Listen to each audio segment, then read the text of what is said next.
Hello, I'm Michael Heyman, and you're listening to Changemakers. You see, but you do not observe. The distinction is clear. Words from the fiction of Sherlock Holmes that they could say very well have come from my guest today, whose life of observation has turned him into one of the master storytellers of our age.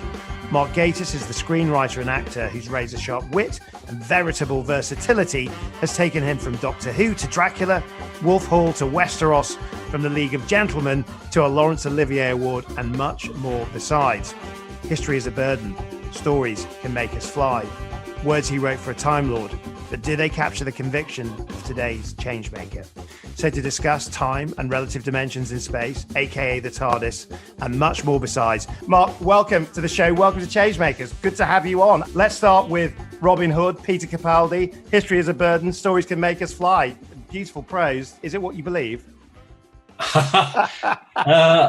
Yes, I mean it's a good line, isn't it? I think it's the truth. I think I mean history is a story told by the winners. That's what they always say, isn't it? And I've always found that very interesting. I mean, history obsessed me as a kid. It was one of my favorite subjects at school, and I remember so much of it appealing to me, but you never really question at that age what version of it you might be being taught, do you? And interesting this, I was thinking about this the other day, and I grew up with the certain knowledge that there had never been a great female painter or a female composer. That's what we were taught. And now you realize that that's just because brilliant female painters and composers have been suppressed, as have black composers, and we just never heard those things. And that version, the sort of Michael Gove version of history, which was all the FX kits of Florence Nightingale, Lord Nelson, David Livingstone, that was our history, So it was our history, but I mean, the second half of that line, though, stories can make us fly. I mean, there's beautiful poetry in that. I mean, in terms of when you were writing a phrase like that, in terms of, was that about stories in the heart, stories and adventure? What were you thinking when you were writing that for the Good Doctor? It does. It releases you, doesn't it? I mean, that's the joy. I mean, there's all this weird controversy at the moment about the Crown having to have a sort of health warning, and it doesn't really pay much attention to the audience's potential intelligence, that they can go, I'm not sure it was quite like that. This may have been telescoped for dramatic purposes, but obviously if you have something, a legend like Robin Hood. I was in fact watching a documentary about Robin Hood the other day, and it's very like the Arthurian myth in terms of how much of it is sort of being bolted together over successive generations. And Robin Hood was a slightly more sinister figure and definitely just a robber. And then they introduce a kind of Lancelot-like element, and things like that. And I find that all very interesting. Steven Moffatt and I talk about that a lot, with the way that this is true for Sherlock Holmes and for Dracula, incidentally, that the version that we all settled on is it's what the public has decided they're like. The Dracula we know is actually not Bram Stoker's specifically. It's Stoker plus Lugosi plus Lee plus all kinds of things. Sherlock Holmes is Doyle plus Rathbone plus Jeremy Brett, and it's a very interesting thing that it's what's not supposed to work, which is a kind of committee decision, but it's actually true. But also they evolve, and I suppose just to sort of to take the great detective's words, to begin at the beginning. I dug out my copy of The Adventures of Sherlock Holmes from when I was a teenager, and I was reading the foreword, which I thought was really interesting, written in the 70s by Robert Howe Ashby, who was talking about that actually, that we all see ourselves as Holmes, about the valiant, about in our mind's eye we become Holmes and Watson, that it was about performing deeds of daring do. But it felt like a very much written at the time. But of course, your interpretation of Sherlock Holmes, a much more contemporary interpretation, one sort of vested in many more of the issues of today. Each generation seems to have its own take on many of these characters. Yes, absolutely. I mean, although with Sherlock, it was we saw it as a restoration, really, because we just wanted to get back to first principles. I mean, I remember someone we knew who finally got around to reading Conan Doyle and then was amazed to discover that the Afghan War was Doyle's idea, as it were, not ours. And all that stuff in the first episode, of course, is from Doyle, as so much of it is, because I think you just those sort of great Titanic characters just.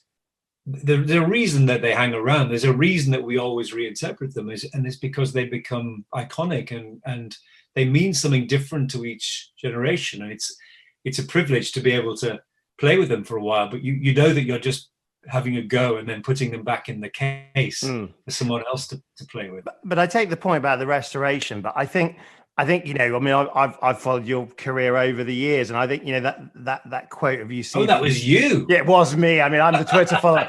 I mean, that quote, "you see but you do not observe." I mean, you are a master of observation. I mean, we've spoken about this in terms of, I grew up in Sheffield, you grew up in County Durham. The sort of like the observations that you've pulled out of your time. I love one of your lines in terms of never lose sight of your horizons. I mean, it feels like you brought so much of your own story, your own observations into everything that you do in terms of your writing. And I guess when you talk about the restoration of some of these big characters like Holmes and others, but it's also the restoration of stories that I guess that you've observed and that have had an influence on you over the years. Well, first of all, that line, "you never lose sight of your horizons," is from Doctor Who. It's from a not very well regarded story from the mid-'80s called The Two Doctors, but it's a great line. And it struck me very much at the time. I remember thinking, that's rather beautiful. It is. It's a good maxim for life, because I think it's important to move on, grow, develop. You don't have to stay at home, but it's good to know where you've come from and to keep looking back to it, you know. But no, observation is a key part of it, and as I said many times, a huge influence because of that is Alan Bennett and the extent to which, when I first became aware of his work, it felt like someone was sort of lifting up a lid on my own existence, and I you don't expect to see that sort of thing on the TV, and it was uncanny, some of it. Why did you feel like? Because I mean, I know he's on your lockdown list that accompanies this episode as one of your great inspirations. I mean, now I was thinking about reading about you. I was thinking Alan Bennett, Tweed, the North. I mean, these are all key parts of your character. I mean, obviously Alan Bennett writes, there's a melancholic style, there's a romantic style, there's an observational style. I mean, is that what you recognize in him? Is that what you like in him, or are there other things you see? Oh, there's a lot. I mean, all those things, because definitely the melancholy, the sort of bittersweetness of his writing and his observation, but he's very sharp. There's a sharpness to it, which I've always loved. It's not actually sentimental, and I always hated that sort of spitting image idea of him as just being about cups of tea and Thora Hird, you know. What he wrote for Thora Hird is actually very bleak. That especially one of my absolute favorite talking heads, which is Waiting for the Telegram, which is a stunning piece of writing and so upsetting, really genuinely tragic. But there was so much always that just felt like, as I say, it was just the things the Sunday afternoonness of living in the North that you never thought you'd see dramatized. And as I always say, the one that I first saw was a play called Our Winnie, with Elizabeth Spriggs taking her mentally disabled daughter to the crematorium on a Sunday. And I remember just thinking, this is just, how do you know this? And that, and then the brilliant thing is, I know Alan a little, but that entire strand of his life is that beautiful notion of passing it on and only connect, and that he says in his diaries, when you read something in a book written 200 years ago, which makes you sit up and think, that's just my life, then it's like someone has reached out their hand from the past, and it's a beautiful feeling. I mean, it's funny about that passing on the baton, because I mean, something else I've taken, reading a lot about your story is that, I mean, there is a constant issue about mortality, I think, that comes into this, about being aware of being on the planet at a moment in time for a period of time. I was reading, your line as Mycroft, everybody dies. It's the one thing human beings can be relied upon to do. How can it still come as a surprise to people? Not delivered half as beautifully as you'll have delivered it. But I mean, that and many other things seems to be part of the hinterland, the backstory in terms of what of what's sort of, I guess, helping you to sort of frame what it is that you're observing, and I guess the conclusions you reach as a result? I was a death-obsessed child, and I've always been interested in the paraphernalia of it, in a sort of slightly comic way. I always loved, Dave Allen and anything with coffins and undertakers. And my first Doctor Who is about that. It's a very strong strand, but it's because I was absolutely petrified of it. And I think that's why it casts a great shadow over everything I do, is a fear of it. Have you come to terms with it? I mean, I spent a lot of my early years in exactly the same boat, so being extremely worried about death. And of course, this is a year where I guess it's right back on the agenda for so many people in terms of having to face challenges that they never thought they'd have to face. I was thinking about it, just getting ready for this interview, that it now turns out that one of the most dangerous places you can visit is a supermarket. Who'd have thought that a year ago?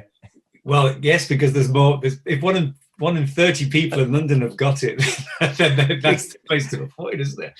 No, I have come to terms with it much more. I don't relish it, don't look forward to it, but I have come to terms with it a lot more. And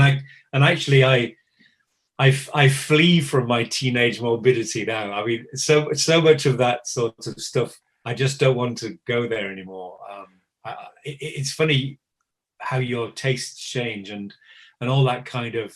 I read this wonderful thing the other day, really made me howl. This girl during lockdown had read somewhere that if you're kind to ravens and crows, if you feed them, they become very loyal. And she said she had a very gothy teenage and decided to give it a go. And now they won't leave her alone. There were 5 of them. There's now 15. She got the crow vaccine. Yeah. And there's 15 of them. And when her neighbours come to try and talk to her for a socially distanced chat, they attack them because it made me laugh so much. And I thought, this poor sort of gothy girl with her eyeliner and a long fringe, like that girl in The Impossibles, And so she's got everything she ever wanted, which is an army of crows. Well, to take it from Westeros to West London. I mean, I was just thinking about this. You wrote in an interview in 2017 to the FT, you said, "I'm so depressed about the state of the world that it is physically affecting."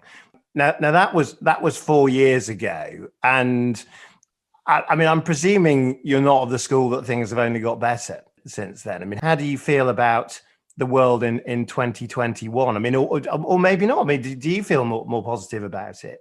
I'm a natural optimist. I'm a cockeyed optimist, really. But the last few years have really hit me. I think particularly, I remember, well, it's 2016, Trump and Brexit. It really knocked me for 6. I found, we all have black dogs, but it was around Christmas of that year. I was really properly depressed, I think, the first time. I just couldn't sort of shake it off. I think maybe it was that interview. I definitely did one interview with the Telegraph or something. But when I read it back, I thought they should have put a little Samaritan's number at the bottom because it was so bleak. There are some bleak, because, you do come across as a very positive person. I mean, we've spoken about the difference, I guess, between positivity and optimism, but you talked about this fact in another interview, but that being in the middle of a global emergency is not conducive to the muse. And you come back to the question of what's it for? I mean, I read this and I thought, this is probably not going to be the lightest interview that I do this year. I honestly think if Trump had won, we would have been charting an extraordinarily dark path. I mean, he's still got a fortnight to do something terrifying. That's what worries me at the moment. But the fact that the American system was able so far to stand up to this by the skin of its teeth is very heartening. What's frightening is the idea that what will happen next? What will they be emboldened to try next, and whether it's capable of standing up to that. What's interesting is it's really, without the sort of eclipse of Trump, it's really highlighted what utter charlatans Johnson and his cabal are, and actually across the world, the other hard men. Why is that? Well, because without the biggest bully in the room, you can see them much more for what they are. They're suddenly having to scrabble around trying to work out how to deal with a less bullying administration. And it does give me hope. I mean, it's not being pointlessly optimistic. It's just the incredible change it will make to think that these people are not venal. You know, it's as simple as that. And I suppose the story you can narrate from that in terms of where the world goes next. And, you know, I mean, one thing I do want to talk about, because the story that you are helping narrate is a brilliant initiative called Queer Britain, which is, you did a brilliant reading of Mr. Lucas's diaries, but also helping them to create a brilliant new museum. Pick up the story for us in terms of what you're doing on that front, because this is a story you're helping to narrate in terms of gay culture in the future. Well, it's, you know, it's back to history really, and my lifelong interest in that. But it's an initiative to sort of rescue so much of gay history, because it is by its very nature incredibly ephemeral. The history of gay life before the 60s tends to be only observed through the prism of police records. I mean, that is in itself extraordinary, but obviously it represents a particular view of the world. But also, thank God these things happen, because there'd be nothing at all. Nothing. It would only be word of mouth, and then people would die. You know, it would become an oral tradition only. So there's a huge, Joe Galliano and his team, there's a huge effort to try and rescue stuff, archives, photographs, personal memoirs, Mr. Lucas's incredible diaries, which are like this amazing cross between Joe Orton and Puta. You know, this sort of extraordinary raffish sex life of this civil servant, combined with his really quite ordinary observations on the state of the world. I find them absolutely fascinating. And, you know, there's so many things like that which would just vanish otherwise. And also telling the story of a lost London, because I mean, Joe is the second interview this week, and the point he makes is that, you know, there are generations that will have a very different relationship with the year 1967. And in terms of the legalization of homosexuality, if you were born before that, it becomes like almost like a moment of emancipation, a moment of freedom. For a new generation, it's a kind of dim and distant memory. And I suppose this kind of reclaiming the nation's family tree is something where the role of the storyteller becomes increasingly important. But, you know, it's like anything like this, any aspect of history, that the crucial thing is not to lecture. It's not to wag your finger at the new generation. It's to just make sure it's there if you have an inquiring mind. You know, I saw a TV debate last year maybe, and there were two gay guys on who actually had no idea it had ever been illegal. And it was an upsetting moment, because you think, Jesus Christ, you don't have to go very far to find these things out. Only the 60s. But at the same time, what's amazing is that they've grown up in a world untroubled, as far as they're concerned, by such a notion. But what's clear is that, as it's still illegal in dozens of countries and punishable by death in at least 10, that these freedoms can disappear in a second. That's what I mean about the Trump administration, and the way that just by the will of the people, that suddenly this genuinely terrifying dark America emerged, which none of us saw coming. I mean, I read something where you spoke about how living in London, you felt completely at ease, and that there were parts of the country that if you visited there, you'd felt that you would need to, this would modify your behavior. I mean, I think that is the companion piece to what you're speaking about, is this need to sort of fit in, modify. I suppose in terms of where things sit today, yes, you could see those heavy-handed changes, but in terms of gay culture as you see it in 2021, I suppose with an eye on your formative years, in terms of where you feel about where it sits, about its confidence, about its expression, do you feel good about that? Yes and no. It's not question time, Mark. I do, yes, of course. I mean, it's a tough one. This I think there's it's the same point really I'm trying to make, which is that there are battles are fought, and the people who fight the battles can never quite reconcile the fact that the generation that comes after them isn't interested. Yeah. And your war stories. Yes, in your war stories. And then, of course, they'll have their own war stories, and the same thing will happen to them in whatever capacity. And, of course, in so many ways, it's absolutely amazing that there are, LGBT societies in schools, that Section 28 was abolished, that HIV is now a survivable condition, but hand in hand with that, you have, of course, there can be a certain blaseness. There can be people who have no idea that there was ever an illegal act. They think everything is rosy. So you have to just live with that and also welcome it, but try what you can to make sure that people are able to access their own history. But history is the key thing that keeps coming up, because I see you as a kind of keen student of the human experience, and I think that allows you to bring to life experiences in ways that isn't about listing or dating or whatever it might be. I mean, I listened to Matt Cain's Attitude Heroes interview with you, and I thought when you were talking about the conversation coming out with your mother, I was laughing my head off in terms of seeing it. And then the finishing line, the payoff line of "Don't tell your father it would kill him."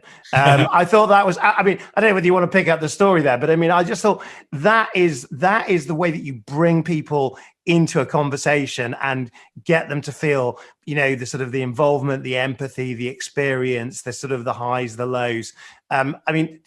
This is, I guess, the role of the storyteller, isn't it? Yes, I just really structured it as a joke. You see, I just slipped in a punchline at the end to make people interested. It's a great punchline. But again, I suppose that sort of those formative years in terms of growing up in the north of England, you lived opposite a psychiatric hospital where both of your parents worked. I'm just sort of thinking about the young Mark and the experiences that create the Mark that we know and love today, in terms of, what should we take out of those early years in terms of the person that we've come to know? I think it's absolutely true. The child is father to the man, and I spent a long time sort of slightly denying the massive influence of these strange Northern Gothic things on me, but it's all obviously true. It's all there.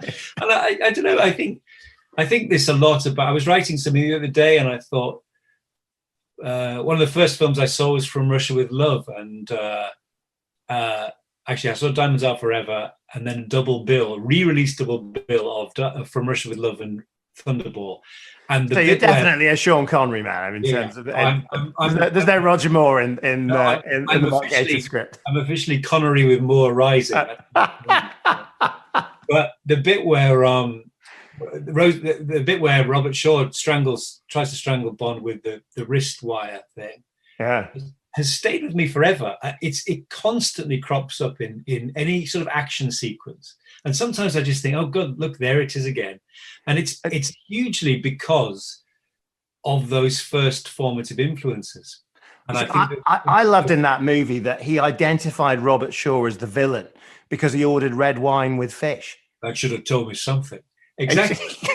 Which I thought spoke so much about the era and about the sort of like the nature of that society then.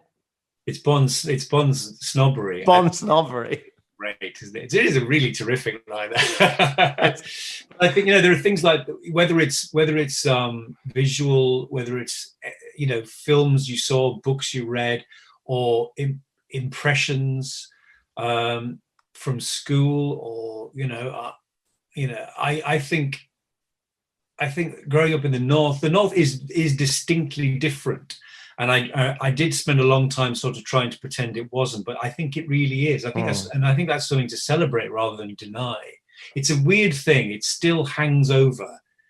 We used to laugh about this in the early days of the League of Gentlemen, that they'd always describe us as four northern lads. And again, Alan Bennett famously said, it would say this flaxen-haired northern lad, and it would never say that if he came from Oxford or Surrey. It just doesn't. No, there is identity. I mean, I remember talking to my father about it when he first watched Phoenix Nights. I mean, he just didn't think it was very funny because he thought it was almost more like a documentary than he genuinely just thought this is what this is our life. This is what happens. I mean, so there is something about that northern experience. But in terms of that experience and the gift of expression, the gift of language, the gift of humor, when were the moments that you realized that perhaps there was a gift there, something that you could work with? Was there a moment, or did it just happen over time?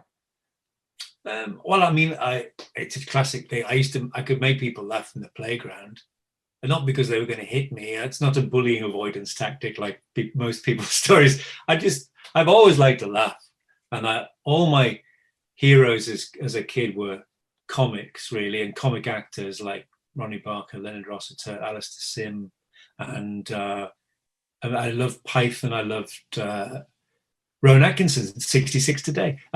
His album Live in Belfast was a huge influence on me. I remember I wore it out, and listening to the sketches he did with Richard Curtis, I loved them. I performed a couple of them at school. I remember that.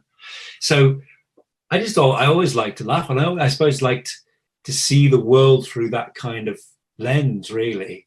And that's never left me. My partner and I are watching this terrible series on Netflix at the moment called Tiny Little Things, set in a dance school. And it's really terrible, but we're quite addicted to it. I was just thinking, I've watched so many Netflix films during lockdown. I haven't actually seen that one. I'll have a look at it. There's no explanation for the title, except obviously they wanted to sound like Big Little Lies. They're only convincing people. But one of the abiding problems with it, there isn't a single laugh in it, not a single laugh. So it's mirthless, humorless. Mirthless, exactly. And it thinks that by being like that, it's very serious and important. And in fact, of course, the great thing about life is that it's full of totally fucked up moments of inappropriate humor.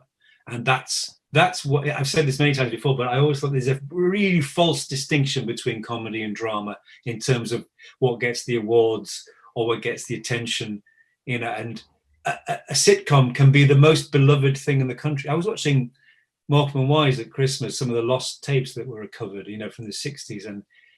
And it's no accident that they're still so beloved. It's no accident that Ant and Dec are definitely the Eric and Ernie du jour. People love them. And it's hugely down to the fact they're just incredibly funny people. Well, humor is a gift, right? Isn't it? Because humor is about what makes people feel good about life. It can diffuse situations. I mean, and I think the thing with a lot of funny people is that they don't, because they are by nature naturally funny, they don't realize what an exceptional gift it is that they actually have, and actually, what an important gift it is in terms of making people feel better about life and to actually have fun in the process. I remember, who's the gift from though, Michael? Is it from God? Well, I don't know. I mean, we don't necessarily do that on this show. I mean, I'm wondering, is it nature, nurture? Who knows? But I mean, you've got that gift of expression, Mark, that ability to see things that few others see, which are absolutely wonderful because they're so humorous. Oh, that's very kind of you. I do remember I was reading a book once about Max Beerbohm, the great wit writer and artist, and he famously did all these caricatures of some persons of the 19th century, the 1890s, Wilde and Beardsley and Andre Gide and all these people. And there was one of them who was not famous at all. I've always been very struck. I wish I could remember his name, but he was basically just a lovely man. Everybody loved him. He was always the best and funniest person at dinner parties. He wasn't a poet or a writer or an actor or anything. He was just a really funny man. And I love that Beerbohm made a point of commemorating him because he would otherwise be kind of lost to history. But your book to read is Great Expectations, which is, I mean, it's not a side splitter in terms of the sort of Dickensian humor, but it is a story of love lost, love found, coming back together again. I mean, in terms of what you took out of the book and the message it gave to you. What do you draw from it in terms of why you chose it? It's a very important book to me. That I was given it for my for Christmas when I was 5 by Santa Claus. I went on a special trip to Phoenix in Newcastle. And I got into Santa's. You must have had some reading ability at 5 to read games. No, well, wait. There's more to it. I got into Santa's rocket in Phoenix, went to the North Pole. I remember this so well. I had to walk down a long corridor. Santa was at the end. I can remember he smelled of BO and beer. And he gave me this book, which I've still got, Great Expectations, complete and unabridged. Obviously, I didn't read it when I was 5. But when I finally did read it, and it got to the great twist, I'm not going to spoil it for anyone else, it affected me profoundly, because it's a really great story. It's short. It's of a short Dickens, but it's such a great one. Everything's brilliant about it. But that moment made my jaw drop. And I remember thinking, I was so transported by that narrative, and also just by the moment and the possibilities that seemed to open up in terms of what you could do with a story. Well, and I was thinking, that final line, I saw no shadow of another parting from her, that sort of, that sense of, I was wondering, obviously people take different meanings out of that line, I guess, in terms of what it means to them. But I suppose last question, in terms of that sense of the future, that sense of togetherness, what should we take of your reading of that and your reading of the future, I guess? Oh gosh, I think we're largely all right. I think a lot these days about how is it a sign of our own self-obsession that we think we're the generation that will destroy everything? If you look back to the fifth monarchists and the turn of every century or every millennium, people always thought, oh no, this is it, this is the end. Every generation, that's what people seem to not get. There's every generation thinks it's the exceptional generation that's going to do it all in. Exactly. I mean, obviously we have the power to do it, which others didn't. But again, is it just a sense of our own sort of self-obsession that we think we're the ones who are important enough to do it? So largely, we're okay. And actually, if you manage to tune out all the terrible racket from the online world, and the fact that most political decisions don't affect you at all, if you're lucky enough to be able to feed your kids and put the bins out, then you're all right. I'm going to bank that we're all right. I mean, you're not going to go into horrible histories. I mean, let's Mark, we're going to have to leave it there. But thank you so much for joining me on this episode. And let me say, I mean, it's been a love of language, the will to write, the laughter, the tears of life. All the ingredients have equipped this master storyteller with a message that moves mind and food for thought for change makers. For as Mark might say, one man's fish is another man's poisson. You did say that. It wasn't Doctor Who that said that, was it? I mean, that was I'm afraid that's terrible, isn't it? I thought it was rather excellent. It feels like we're back to Robert Shaw. Mark, thank you very much, and we'll see you all for the next change makers. Thank you very much. Take care.